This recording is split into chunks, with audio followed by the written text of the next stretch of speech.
Salam students, let's begin with the today's session, that is class 8 social science. We'll be doing history today. We are going to see the revision of chapter number 2 from trade to territory. Before coming to the main topic, just let me tell you, make you understand about the meaning of this topic. From trade to territory. See, Britishers came to our country only for trade, right? But then how they expanded the power, how they started controlling our country, we are going to see everything in this chapter. Let's go through the content of the chapter. We are going to see the introduction. Then the main topics of this chapter are East India Company comes east. And the second topic is company rule expands and setting up a new administration. In each and every topic, children, we have the subtopics also under that.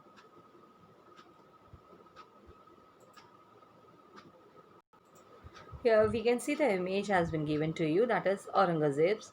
Aurangzeb was the last of the powerful Mughal rulers, right? He established control over a large part of the territory that is known as India. Even after his death in 1707, many Mughal governors, that is Subedars and big zamindars, they began asserting their authority and they started establishing the regional kingdoms. Okay, and then as the power regional kingdoms, they emerged in various parts of our country, India. So Delhi could no longer function as an effective center after that, because everybody they started capturing the Mughals started capturing the small regional kingdoms. Okay, so that is the reason Delhi could no longer function as an effective center. By the second half of the 18th century, however, a new power was emerging on the political horizon, that is the British. Now let's understand how then did they come to be the masters, like how they captured our country in such a way like they became the rulers of our country. We are going to see all that things in this chapter. Now, before starting with the main topic here, East India Company comes east. Under this, children, you are going to learn about the subtopics that is given here. East India Company begins trade in Bengal, then how trade led to battles, and the next is the Battle of Plassey, and how company officials they become nabobs. Now here East India Company comes east. Let's begin with that. Since 1600, the East India Company acquired a charter. Now let's understand what is that charter. See, the meaning of charter is, it means like a document that is issued by by a state or any company, and what it gives the conditions under which a corporation or colony or a city or any other corporate body is going to organize, and it defines about the rights as well as the privileges that the company is going to get. Okay, so it means in 1600 the East India Company acquired a charter from the ruler of England. That is, here I have given you the image of that ruler, that is Queen Elizabeth the First, granting it the sole right to trade with the East. Now, this means that no other trading company in England could compete with East India Company. That means sole right means they are the only one who can have the trade with India. But with this charter, the company could venture across the oceans, like looking for the new lands from which it could buy the goods at very cheaper rate, and that could be, and they were carrying it back to the Europe so that they can sell it at the higher prices. That is only the profit. Like now, let's understand what is that is called as purchasing it at the lower prices and selling it at higher prices. That is called as mercantile. Now let's understand the meaning of that. A business enterprise that makes profit primarily through trade. The main purpose is that like buying goods cheap and selling them at higher prices. So company did not have to fear, in that the company did not have to fear competition from other English trading companies, right? But then a royal charter, however, could not prevent other European powers from entering the eastern markets. How? Because by the time the first English ships sailed down the west coast of Africa, around the Cape of Good Hope, and crossed the Indian Ocean, the Portuguese had already established their presence in the western coast of India and had their base in Goa. So before East India Company, even other countries, they were having the trade with India. In fact, it was a Vasco da Gama, a Portuguese explorer. Here, the image of Vasco da Gama has been given to you, who had discovered the sea route to India in 1498. Okay, so before that, only like the Dutch too were exploring the possibilities of trade in the Indian Ocean. Even the French traders arrived on the scene. So now the problem was that all the companies, they were interested in buying the same things. Now, the fine qualities of cotton and silk produced in India had a big market in Europe, whereas that spices, that is pepper, cloves, cardamom, cinnamon, these were in great demand in our country. So the only way the trade companies could flourish was by eliminating rival competitors. Now, how this can be done? The urge to secure markets therefore led to fierce battle between the trading companies, right? Everybody wants to eliminate their competitors, so definitely that is going to lead to the battle only among them, correct? So what happened then, what they started doing through the 17th and the 18th century, they regularly sank each other's ships, they blockaded the routes and even prevented the rival ships from moving with supplies of goods. So this they were doing to stop the other country to have the trade with India.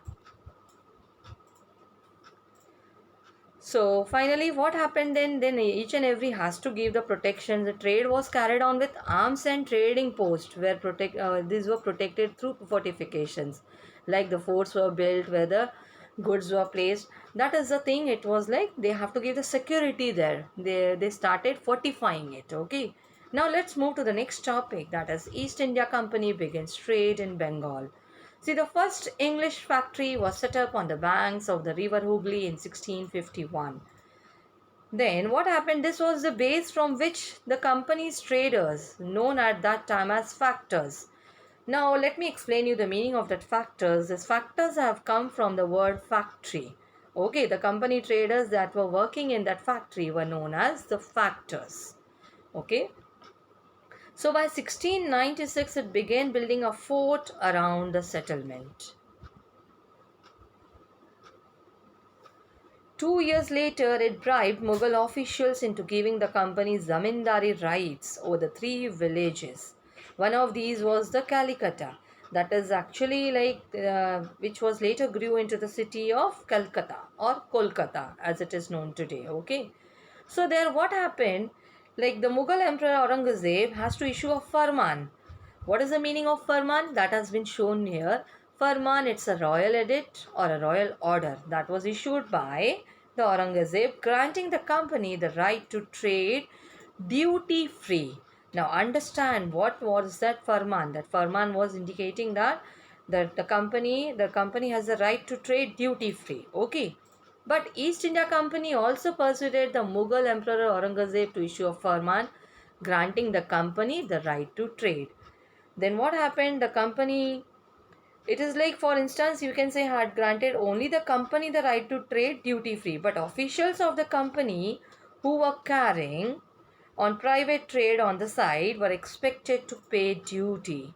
Okay, the Farman granted the company right to trade duty free, but the officials, they were asked to pay duty on the private trade. Okay, again, like this, they refused to pay because they said if the farman has been declared, it should be for each and every person, even the company officials also, and even the farman should be granted to everyone. Okay, so it caused an enormous loss where it will cause.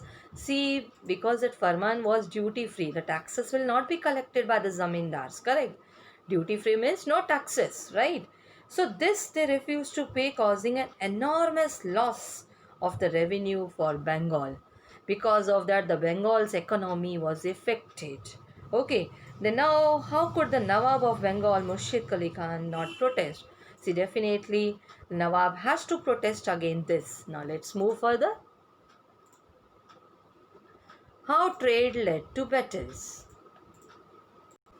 Now let's see in this topic how trade led to battles. See, children, you saw about that farman. Because of that farman, the conflict between the company and the Nawabs of Bengal, it intensified. Okay, Then after the death of Aurangzeb, the Bengal Nawabs, they asserted their power. So as the regional powers were doing at that time. So here you can see the Nawabs of Bengal has been given to you. Murshid Qali Khan was followed by Alivardi Khan and then Sirajuddaulah as the Nawab of Bengal. Each one of them was a very strong ruler. Okay, they refused to grant the company concessions. Even they demanded the large tributes for the company's right to trade. Even they deny it any right to mint coins and stopped it from extending its fortification that they were doing earlier. So what they say? They claimed that the company was depriving the Bengal government of huge amounts of revenue. You saw that the revenues were the Bengal's economy was facing the enormous loss, right? Because of that farman. So the Bengal government, the company was depriving the Bengal government of huge amounts of revenue. And what they were doing, they were undermining the authority of the Nawab. It was refusing to pay taxes and even the authority of the Nawab, and even they were writing the disrespectful letters to and trying to humiliate the Nawabs and their officials. So again, the company on its part declared that the unjust demands of the local officials were ruining the trade of the company. So again, like the conflicts led to confrontations and finally it culminated in the famous Battle of Plassey. Now, before coming to the Battle of Plassey, children, let's understand the meaning of the term.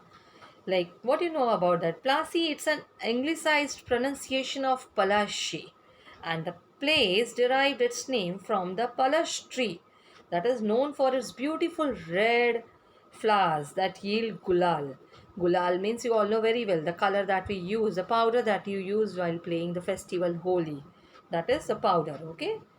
Gulal. It has got from the word Palashi, and then the place derived it from the Palash tree. Okay. Now when Alivardi Khan died in 1756, Sirajuddaulah he became the Nawab of Bengal. Okay. Then after negotiation, but what was the condition of the company here? The company was worried about his power. Okay. And they were keen on a puppet ruler.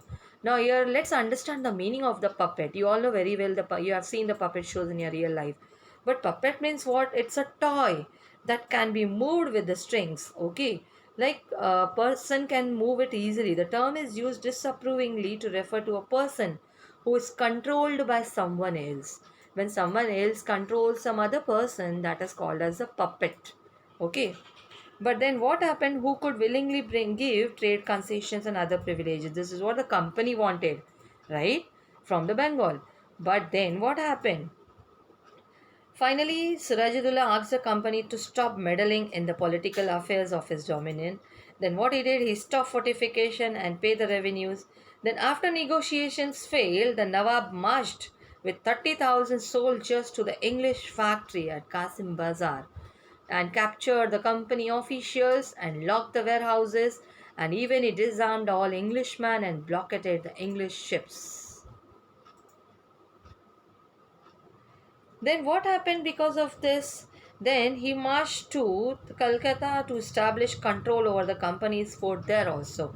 But on hearing the news of this fall of Calcutta, the company officials in Madras, what they did? They sent forces under the command of Robert Clive. You can see the image of Robert Clive is given to you here. Then finally, what he did? The prolonged negotiations with the Nawab followed. Then finally, in 1757, Robert Clive led the company's army against Sirajuddaulah at Plassey. Then what happened there? One of the main reasons the defeat of the Nawab was that the forces led by, actually if you'll say children, the number of soldiers that the Clive was having was only 2,200. And whereas you saw the Nawab march with 30,000 soldiers, correct? If we'll compare, definitely we can say the Nawab should be the winner here, right? But then the defeat of the Nawab was that the forces led by Mir Zafar, that is one of the Sirajuddaullah's commander.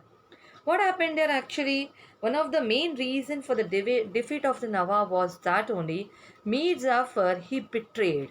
What the betrayed means what? He did not fight. He did not participate in that battle. As he was the chief commander, he was one of the commander of the Sirajuddaullah's army, Mir Zafar, but he did not fight the battle.